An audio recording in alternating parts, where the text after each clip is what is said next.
many congratulations. The number 1 seed safely through there. How would you sum up that performance? Not safely through. I made it a lot harder for myself than it could have been. Not taking nothing away against Ryan. I think he missed doubles here and there as well himself. So it wasn't just like I was missing doubles and letting him in. He missed. I think it was a couple of legs where he missed a few and let me in. But the overall, like Ryan said at the end, he said the better player won. I think my scoring was much better, more consistently anyway. I think I was trying too hard to finish the doubles off in the end, in my opinion. But I just need to relax, because when I'm relaxed, I'm at my best. And I think I was trying too hard on the doubles there. But it was a solid performance. Scoring-wise was decent, but the doubles were a bit iffy. We saw a great angle of you at the first break. Were you frustrated with yourself because you were giving yourself almost like a telling off, it seemed, from the pictures? Yeah, definitely. I could have been 5-0 up if I didn't be doubles. And I think that sometimes when you get in them positions to have such a great lead and then you're behind, it's frustrating because you feel like you're on an uphill task. And I think Ryan started off really well. He was finishing everything I missed, and I was telling myself, I was like, come on, Luke, don't keep letting people in back at you, because everyone knows how well I can score. If I score, I outscore players, and I can finish the game off and make it a lot easier. But I do make games hard for myself a lot. But credit to Ryan, he's a fantastic player. He pushed me all the way there, but I think the missed doubles in the end really was the telling factor of the whole game. You said after your first round win, it was a weird feeling and expectation being the number 1 seed. Did it feel more normal today after the first round game? Yeah, I don't look at myself as the number 1 seed. I just, I look at myself as me, and I go out there and try and win. As much as I can say it, but I don't really feel any added pressure. I just go out there, I'm me, Luke Humphries. I just try and win as many games as possible. I don't feel like the number 1, even though I am.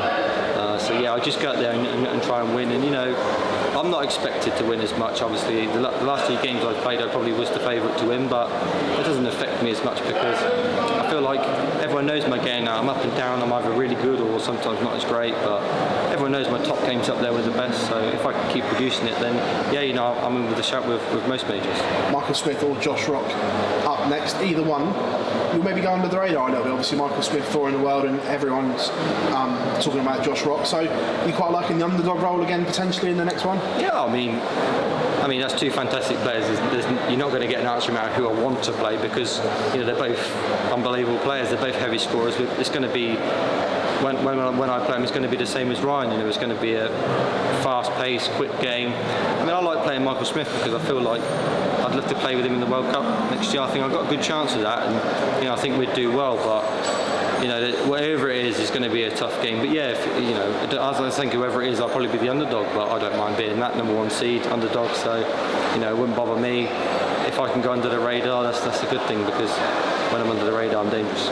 Just on what you said there, obviously we all see the projected rankings and where you are post-World Championship at the moment. Is that something you've got your eyes on, is putting that England shirt on at the World Cup? Yeah, I don't really look into the future too much, but that is one thing I have looked into. Obviously my dream is, everyone's known about the Premier League, but that's not the dream. It's more Premier League, then World Cup. And if I can do the World Cup next year and I don't get the Premier League, then that's the big focus, because I believe that's not in the PDC's hands, that's in my hands.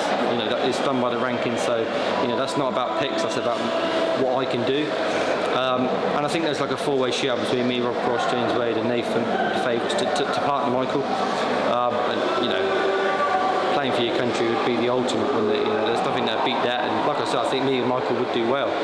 So I think that's one of the targets I really got my eyes set on, but I'm going to have to maybe win a major to really get up there and cement my place. But that's definitely a target of mine in the future. Do you feel the major is close? It's at grasping distance. I can feel it's there, but like I've always said in many interviews, it'll come when it comes.